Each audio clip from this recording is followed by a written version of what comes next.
ये कहानी एक ऐसे इंसान की है जो कि अपनी जिंदगी से परेशान होकर मरना चाहता है, लेकिन मरने के बजाय वो दूसरी दुनिया में एक हीरो बनकर समन होता है, जहां मॉन्स्टर्स, डीमन और मैजिक भी एग्जिस्ट करता है। लेकिन इस दुनिया में आने के बाद भी सभी लोग उसे एक लूजर ही समझते हैं, क्योंकि उसका स्टेटस काफी ज्यादा लो होता है। लेकिन उन लोगों को ये नहीं पता होता है कि उसके पास सबसे स्ट्रॉन्गेस्ट स्किल है। तो कहानी की शुरुआत में हम दो लवर्स को देखते हैं जो कि सुसाइड करने वाले थे। अब वो बंदा जिसका नाम सेंसे है कहने लगता है, ये नदी सच में लोगों को मारने वाली नदी है, अगर हम इसके अंदर कूद जाएंगे तो हम पक्का मर जाएंगे। वो लड़की भी कहती है जिसका नाम साचान है, सेंसे हमें साथ में चलना चाहिए। फिर वो दोनों अपने हाथों को एक रस्सी से बांध देते हैं, अब हम लोग हमेशा साथ में रहेंगे। बट तभी वहाँ पर एक ट्रक आकर उन्हें उड़ा देता है और इसी तरह हमें पता चलता है कि उस रात एक महान राइटर और उसकी लवर इस दुनिया को छोड़कर चले गए। अगले सीन में सेंसे की आंखें एक अजीब सी जगह पर खुलती है। अच्छा, तो मरने के बाद हम लोग ऐसी जगह पर आते हैं। बट तभी वहाँ पर एक लड़की आकर कहने लगती है, ये मरने के बाद वाली जगह नहीं है, तुम्हारा स्वागत है एडवेंचरर। सेंसे उससे पूछता है कि वो कौन है। मैं इस दुनिया में आए हुए लोगों को रास्ता दिखाती हूँ, मेरा नाम आदित्य। ये एक अलग दुनिया है जहाँ से तुम आए हो। इस दुनिया के अंदर मॉन्स्टर्स, डीमन और मैजिक भी एग्जिस्ट करता है। तुम्हें यहाँ पर एक हीरो की तरह समन किया गया है ताकि तुम इस दुनिया को बचा सको। इसका मतलब मेरा डबल सुसाइड करने का प्लान कामयाब नहीं हुआ और मुझे इस दुनिया में एक हीरो बनाकर समन कर दिया गया। ऐसा लगता है कि तुम अच्छी तरीके से समझ गए हो। फिर वो आगे की इन्फॉर्मेशन को बताने लगती है, लेकिन तभी सेंसे काफी सारी जहरीली गोलियां खाकर खुद को मारने की कोशिश करता है। आदित्य ये देखकर काफी शॉक हो जाती है और अपने हीलिंग मैजिक से उसे डिटॉक्सिफाई करने लगती है। तुम्हें ये सब करने की जरूरत नहीं है, मैं मरना चाहता हूँ, इसलिए मुझे परेशान करना बंद करो। तुम ऐसा नहीं कर सकते, तुम एक हीरो बनोगे और इस दुनिया को बचाने का मिशन पूरा करोगे। मेरा इस दुनिया से कोई भी लेना देना नहीं है, मैं बस मरने के लिए एक जगह ढूंढ रहा हूँ, इसलिए मुझे परेशान करना बंद करो। ये कहकर वो उन जहरीली गोलियों को फिर से खाने लगता है। ये खाना बंद करो, और आखिर तुम ऐसा क्यों करना चाहते हो जबकि तुम्हें इस दुनिया के लिए चुना गया है। सेंसे बोलता है, तुम्हें किसने चुनने के लिए कहा था? तो वो कहती है, क्या तुम्हारे पास कोई ट्रक नहीं आया था? ट्रक? हाँ, ट्रक आया तो था। वो ट्रक ही अदरवर्ल्ड सिलेक्शन ट्रक है जिसने तुम्हें यहाँ पर भेजा है। तुम्हारी पुरानी दुनिया में बहुत सारे लोग हैं जो दुखी जिंदगी जी रहे हैं, और वो ट्रक उन्हीं लोगों को उड़ाता है जो दुखी है और उन्हें इस दुनिया में भेज देता है, और हम वही अदरवर्ल्ड ट्रांसफर सर्विस देते हैं। अगर वो ट्रक तुम्हारे पास आया था, इसका मतलब तुम भी अपनी दुनिया में काफी दुखी थे, लेकिन तुम्हें अपनी पुरानी जिंदगी छोड़कर इस नई दुनिया में आने का मौका मिला है, इसलिए तुम्हें तो खुशी मनानी चाहिए। ये तुमने क्या कर दिया? उस ट्रक ने मेरी जिंदगी के सबसे हसीन पल डबल सुसाइड को बर्बाद कर दिया, और तुम ये फैसला करने वाली कौन होती हो कि कौन खुश है और कौन नहीं? ये सुनकर आदित्य काफी शौक हो जाती है और सोचती है, मुझे इस आदमी पर यकीन नहीं हो रहा, ये अपनी जिंदगी में इतना दुखी था कि उसने सुसाइड करने का सोचा, और अब जबकि उसे दूसरी दुनिया में आकर अपनी जिंदगी बदलने का मौका मिला है तो वो इससे इनकार कर रहा है। लेकिन कोई बात नहीं, जब वो अपने स्टेटस को देखेगा तो उसका मन बदल जाएगा, क्योंकि इस दुनिया में लाए गए सभी इंसानों के पास कोई ना कोई पावरफुल एबिलिटी जरूर होती है। लेकिन जब वो उसके स्टेटस को चेक करती है तो वो काफी ज्यादा लो होता है, और उसे अपने हीलिंग मैजिक से डिटॉक्सिफाई करने के बावजूद भी उसके अंदर अभी भी पॉइजन होता है। क्या मैं कोई सपना देख रही हूँ? आखिर कोई इंसान इतना कमजोर कैसे हो सकता है? क्या ये सच में मरने वाला है? नहीं, ऐसा नहीं हो सकता, जरूर इसके पास कोई स्पेशल स्किल या फिर खूबी होगी। लेकिन चेक करने के बाद भी उसे कुछ भी नहीं दिखता है। सेंसे उठकर कहता है, अब मैं चलता हूँ। आदित्य उसे रोक देती है, माफ करना, ऐसा लगता है कि तुम सच में इस दुनिया में गलती से लाए गए हो, लेकिन तुम्हारे अंदर इस दुनिया में रहने जितनी ताकत नहीं है, इसीलिए अगर तुम यहाँ से बाहर गए तो तुम मारे जाओगे। तुम्हें इसकी चिंता करने की जरूरत नहीं है, वैसे भी मैं मरने की कोई जगह ही ढूंढ रहा हूँ, लेकिन चाहे मैं किसी भी दुनिया में रहूँ, मैं एक लूजर ही रहूंगा।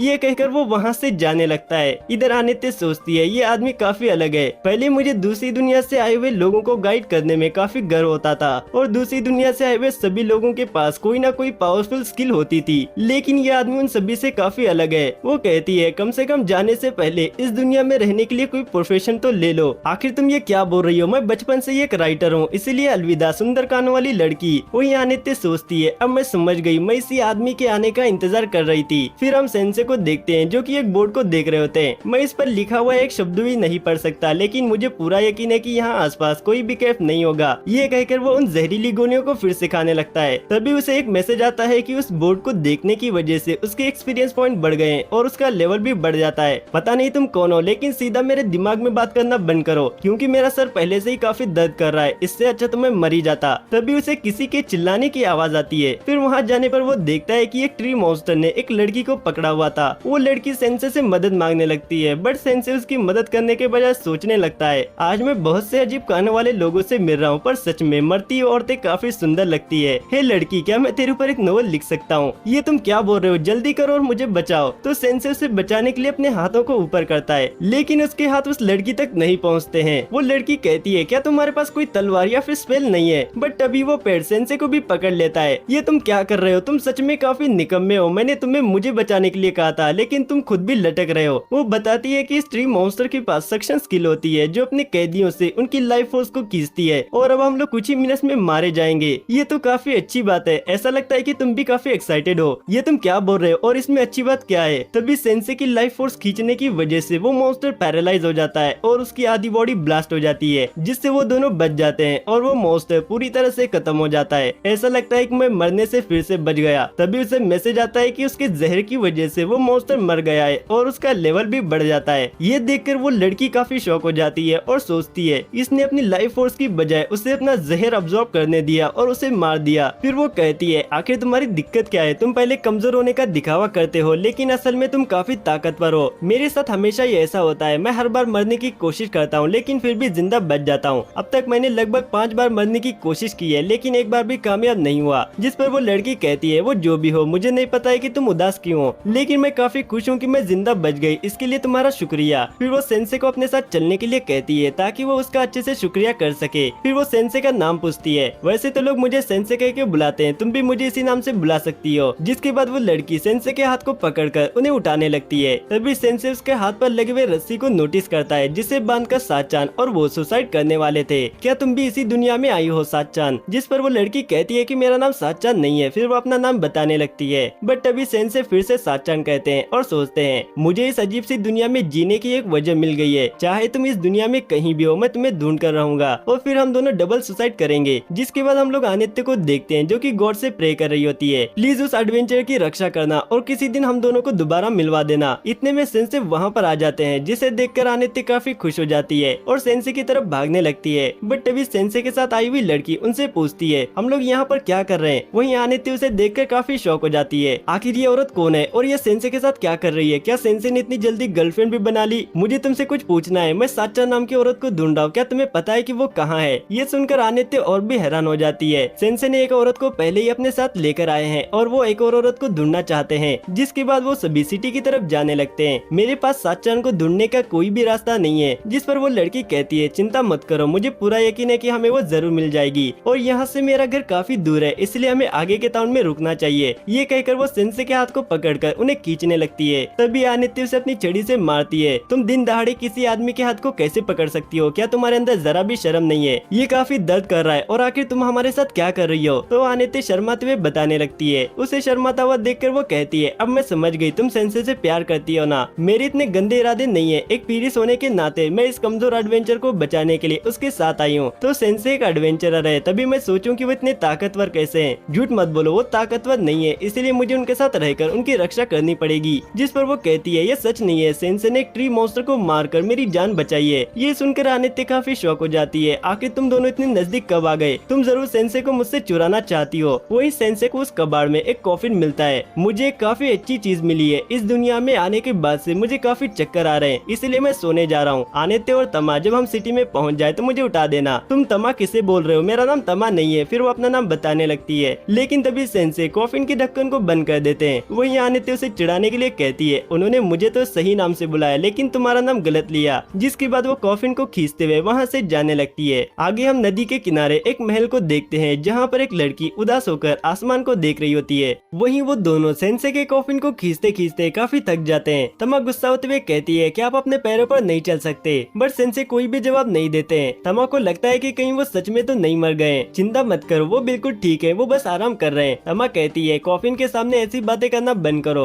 वहीं कॉफिन के अंदर सेंसे साचान के बारे में सोच रहे होते हैं। मैं कसम खाता हूँ कि मैं तुम्हें जरूर ढूंढूंगा और फिर हम दोनों डबल सुसाइड करेंगे। फिर कुछ देर बाद तमा उन्हें उठाने लगती है। सेंसे हम लोग टाउन में पहुँच गए हैं। उस टाउन को देखकर सेंसे बोलता है तो यह दूसरी दुनिया उतनी बुरी भी नहीं है। आदित्य कहती है हमें पहले महल जाकर किंग से मिलना चाहिए। फिर वो सभी महल की तरफ जाने लगते हैं। महल पहुंचने के बाद वहाँ का किंग थॉमस उनका वेलकम करता है। उसके साइड में प्रिंसेस चार्लोटे भी खुद को इंट्रोड्यूस करती है। किंग उन्हें आज रात महल में रुककर आराम करने के लिए कहता है, लेकिन उसकी एक शर्त है, उसे एडवेंचरर्स की कहानियाँ सुनना काफी पसंद है, इसलिए वो उन्हें अपने सफर की कहानियाँ सुनाने के लिए कहता है। अगर ऐसी बात है तो क्या आप सुनना चाहेंगे कि कॉफिन में सोकर कैसा लगता है। ये सुनकर किंग काफी शॉक हो जाता है और उसे लगता है कि ये एक धमकी है। आदित्य टॉपिक को चेंज कर कहती है प्रिंसेस चार्लोटे काफी सुंदर है। जिस पर वो बोलता है सही कहा और जल्दी उसकी शादी होने वाली है और जब जब तक तुम यहाँ पर हो मैं तुमसे कुछ पूछना चाहता हूँ। फिर वो दो आदमियों को वहाँ पर बुलाता है। एक होता है गोमस जो कि एक वॉरियर है और दूसरा होता है ओत्तो जो कि एक गायक है। वो बताता है कि डार्क लॉर्ड के गुस्से की वजह से आजकल मॉन्स्टर कुछ ज्यादा ही लोगों पर हमला कर रहे हैं, लेकिन उनका सामना करने के लिए अब मैं काफी बूढ़ा हो गया हूँ। इसलिए मैंने तय किया है कि इन दोनों में से किसी को चार्लोटे का हस्बैंड और इस किंगडम का किंग बनाऊंगा। लेकिन चार्लोटे ने अभी तक इन दोनों में से किसी को भी नहीं चुना है, इसलिए मैं इसमें तुम्हारी राय पूछना चाहता हूँ। इन दोनों में से चार्लोटे के हस्बैंड के लिए कौन सही रहेगा?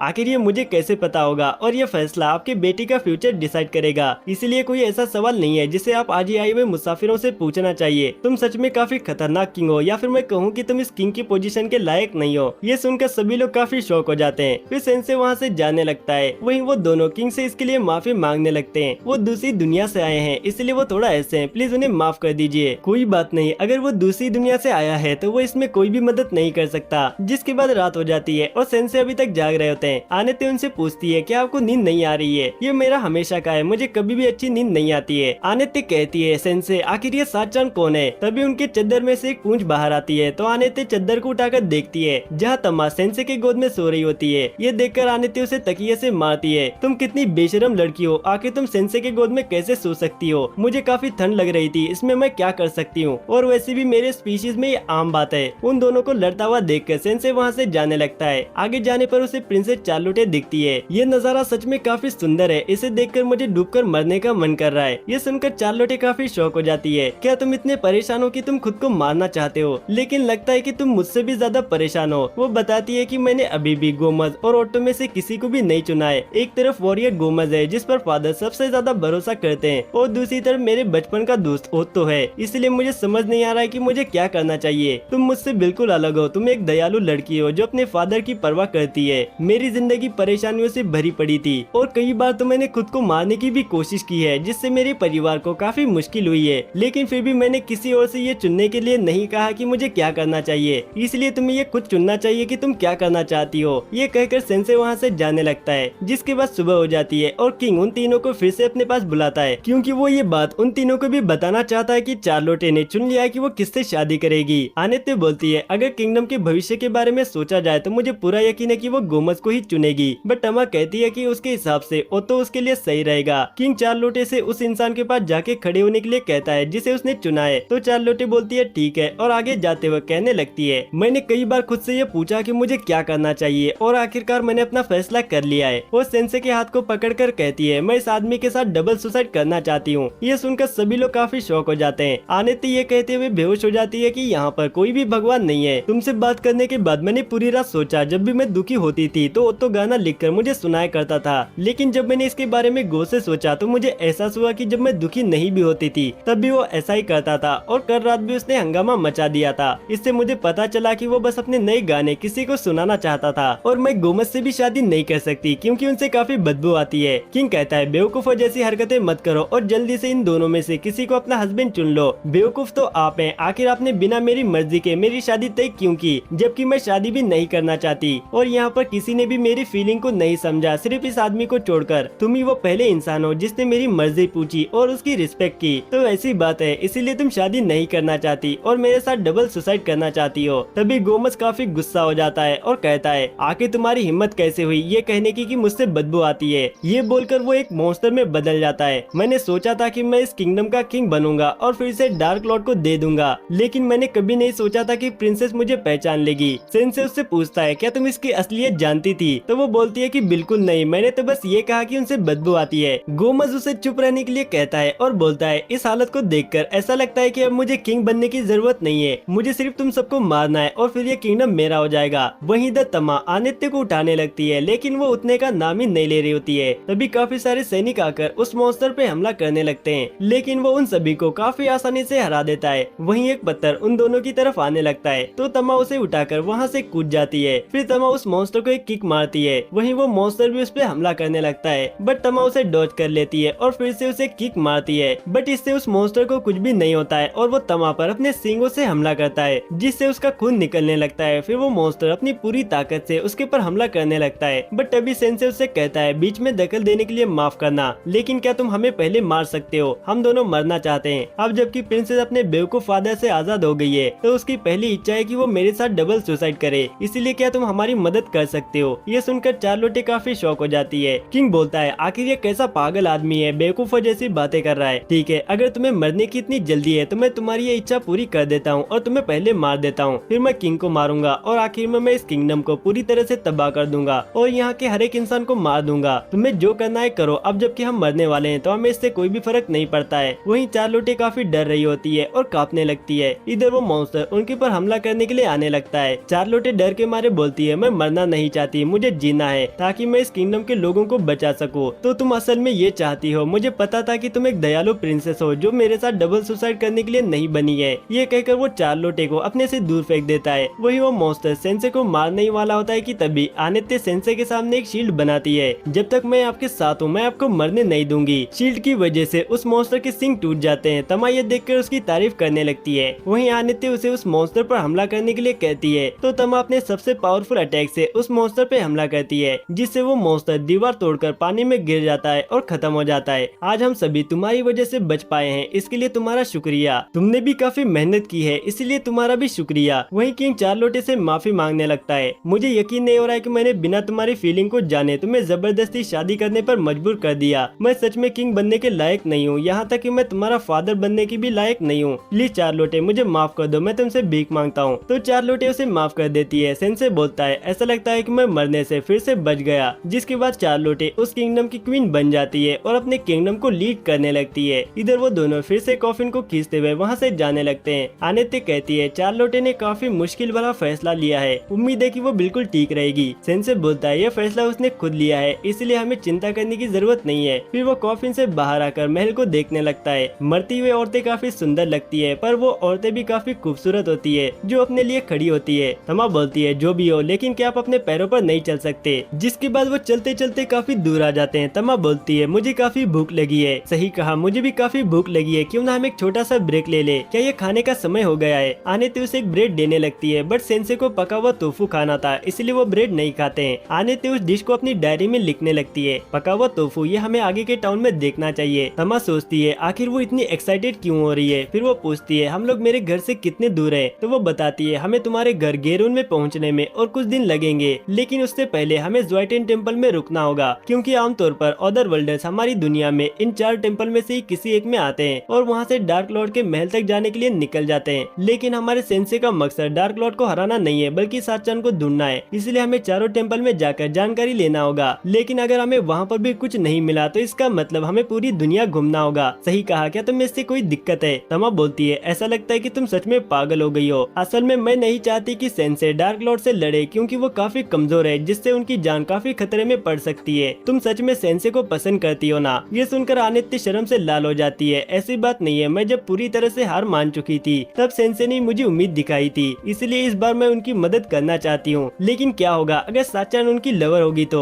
ये सुनकर आनेत्ते रोने लगती है। मैं भी यही पता लगाने के लिए उनके साथ जा रही हूँ। तमा कहती है ठीक है, अगर ऐसा है तो मैं भी तुम्हारे साथ चलूंगी, लेकिन सिर्फ तब तक जब तक मैं हमारे होम टाउन में नहीं पहुँच जाती। आनेत्ते मुँह टेढ़ा कर कहती है ठीक है, तुम्हारा शुक्रिया। आखिर ये कैसा रिएक्शन था, क्या तुम सेंसे के साथ अकेले ही रहना चाहती हो। फिर वो पूछती है लेकिन क्या तुम्हें उस टेम्पल में जाने दिया जाएगा, क्योंकि तुमने यहाँ पर आने के लिए अपनी पिछली जॉब छोड़ दी थी। इधर सेंसे कॉफिन से बाहर आ जाते हैं। आनेत्ते बोलती है तुम्हें चिंता करने की जरूरत नहीं है, क्योंकि ज्वाइटेन टेम्पल की हेड प्रीस्ट मेरी काफी अच्छी दोस्त है, और वैसे भी मैंने अपनी पोस्ट बिना नोटिस दिए नहीं छोड़ी है। मेरे एक दोस्त ने मेरा रिजाइनेशन लेटर भेज दिया है। तभी एक अजीब सा चिंगादड़ आकर सेंसे के सर को काटने लगता है। उसे देखकर तमा बोलती है क्या यही तुम्हारा दोस्त है। जिसके बाद तमा सेंसे के सर पर मरहम पट्टी कर रही होती है। वहीं आनेत्ते उससे कहती है तुम हमेशा ही मस्ती क्यों करते रहते हो। लेकिन ये छोड़ो, मेरे रिजाइनेशन लेटर का क्या हुआ, तुमने उसे डिलीवर कर दिया ना। बट तभी वो अपने मुंह से उस लेटर को बाहर निकालता है, जिसे देखकर आनेत्ते काफी शॉक हो जाती है। तुमने इतना जरूरी काम भी नहीं किया तो आखिर तुम वापस क्यों आए हो। फिर वो सेंसे के पास आता है और सेंसे उसका नाम मेलेस रख देता है, जो कि उसे काफी पसंद आता है। तमा बोलती है ऐसा लगता है कि वो आपको काफी पसंद करने लगा है। सेंसे कहता है क्या परेशानी है, और अपने कॉफिन में वापस चला जाता है। इधर आनेत्ते काफी सदमे में होती है, क्योंकि उसने अपनी जॉब बिना नोटिस दिए ही छोड़ दी है। तमा उससे कहती है ओवर एक्टिंग करना बंद करो। तभी मेलेस को कोई आता हुआ महसूस करता है और वो जोर जोर से चिल्लाते हुए वहाँ से भागने लगता है। इतने में वहाँ पर एक काफी बड़ा ड्रैगन आता है, जिसे देखकर वो काफी डर जाते हैं। तभी उनके पीछे एक लड़की आकर उस ड्रैगन को शांत होने के लिए कहती है। असल में ये लड़की उस ड्रैगन की मास्टर है। इस एरिया में बहुत सारे खतरनाक मॉन्स्टर रहते हैं, इसलिए तुम्हें यहाँ से जल्दी जाना चाहिए। और इस कॉफिन को देखकर ऐसा लगता है कि तुम उन उनसे पहले ही मिल चुकी हो। पर तभी सेंसे कॉफिन से बाहर आते हैं, जिसे देखकर वो लड़की काफी हैरान हो जाती है। आनेते बोलती है, तुम्हें डराने के लिए माफ करना, ये दूसरी दुनिया से आए हैं इसलिए थोड़ा ऐसे हैं। ये सुनकर वो लड़की काफी गुस्सा हो जाती है। मैं सभी दूसरी दुनिया से आए हुए लोगों को मार दूंगी, ये कहकर वो अपने मैजिक से उन पर हमला करती है। वहीं आनेते उसे अपने बैरियर से रोक देती है, बट वो हमला काफी ताकतवर होता है, जिससे वो शील्ड टूट जाती है और उन सभी की हालत काफी खराब हो जाती है। लेकिन वो दोनों हार नहीं मानते हैं और जैसे तैसे करके खड़े हो जाते हैं। हमें कुछ भी करके सेंसे को बचाना होगा। इधर वो लड़की आगे आने लगती है और उसके प्रेशर की वजह से वो दोनों अपने घुटनों पर आ जाते हैं। आनेते उस लड़की के गले पर एक मार्क देखकर समझ जाती है कि वो डार्क लॉर्ड है। अब सेंसे बोलने लगता है, तुम्हें दूसरी दुनिया से आए हुए लोगों से दिक्कत है ना, तो इन दोनों का इससे कोई भी लेना देना नहीं है, क्योंकि मैं तुम्हारा दुश्मन हूँ, इसलिए तुम मेरे साथ जो चाहे वो कर सकती हो, मैं मरने के लिए कभी भी तैयार हूँ। तो वो लड़की बोलती है ठीक है, और अपने हाथ को सेंसे के आर पार कर देती है, जिससे उनके अंदर एक काफी बड़ा छेद हो जाता है और वो नीचे गिर जाते हैं। मेरा नाम वेलडेलिया है, उम्मीद है कि तुम्हारी आत्मा को शांति मिलेगी। वहीं ये देखकर वो दोनों काफी शॉक हो जाती है और बेहोश हो जाती है। बट तभी सेंसे उठकर कहने लगता है, तुमने मुझे पूरी तरह से घायल कर दिया है, मैं तुम्हारे अंदर भयानक नफरत देख सकता हूँ। मैं भी एक बार किसी को चाकू मारना चाहता था, मैंने उसे धमकी का एक लेटर भी दिया था।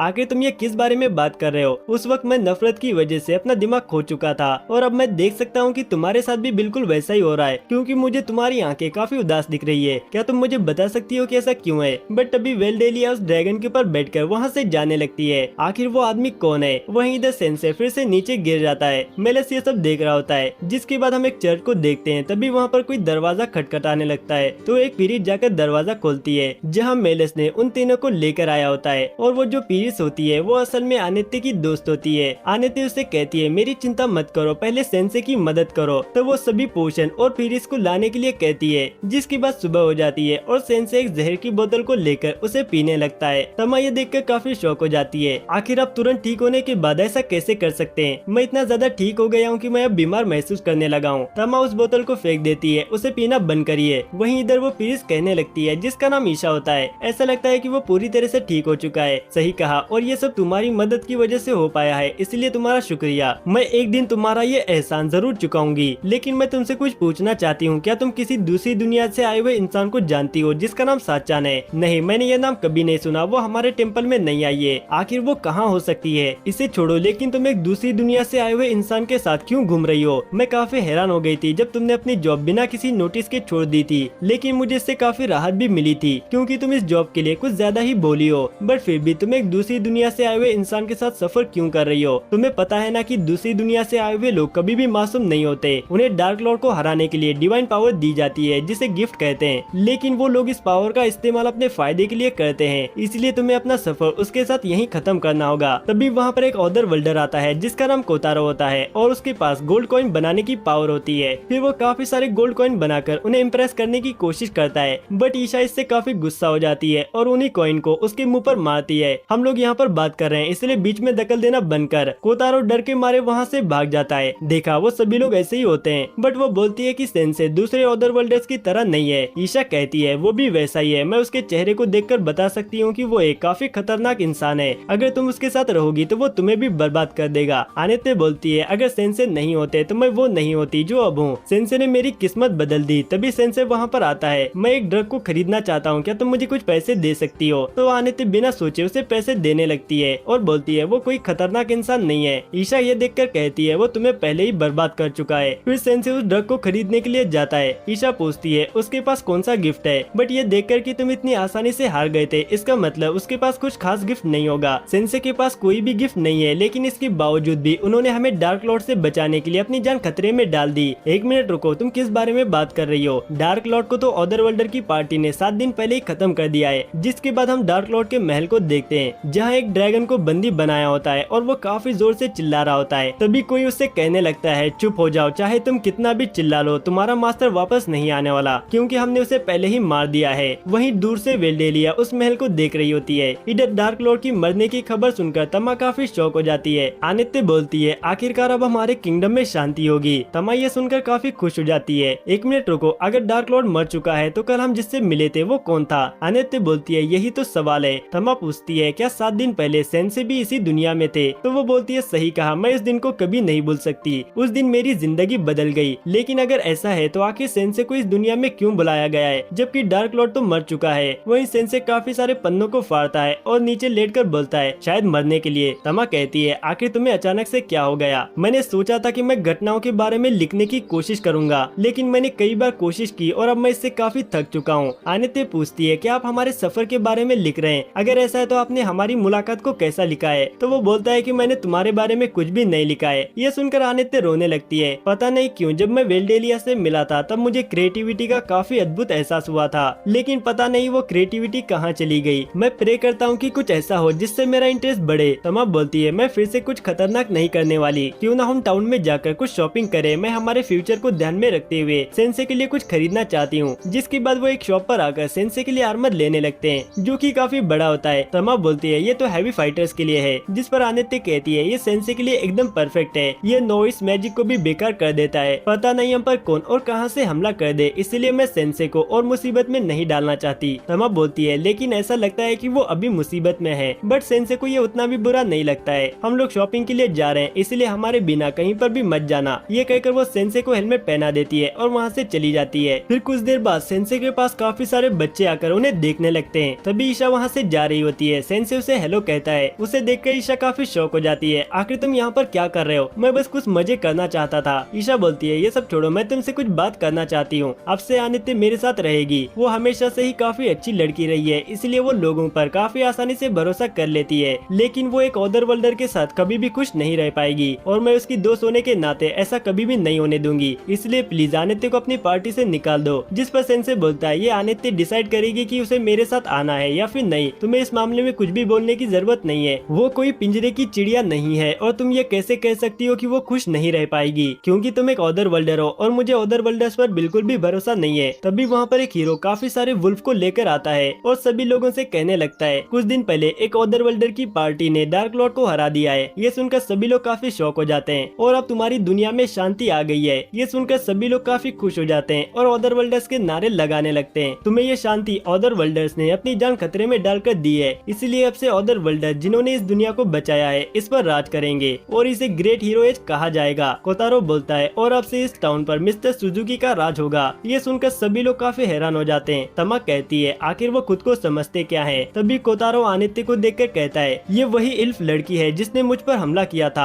आखिर तुम्हारी हिम्मत कैसे हुई एक अदर वर्ल्डर पर हमला करने की? ये एक गलत फहमी है, हमने कोई भी हमला नहीं किया है। बट सुजुकी उसकी बात नहीं सुनता है और बोलता है तुम्हारी हिम्मत कैसे हुई उस हीरो पर हमला करने की जिसने तुम्हारे किंगडम को बचाया है। ये कहकर वो अपने हाथ को आनित्य के ऊपर रखता है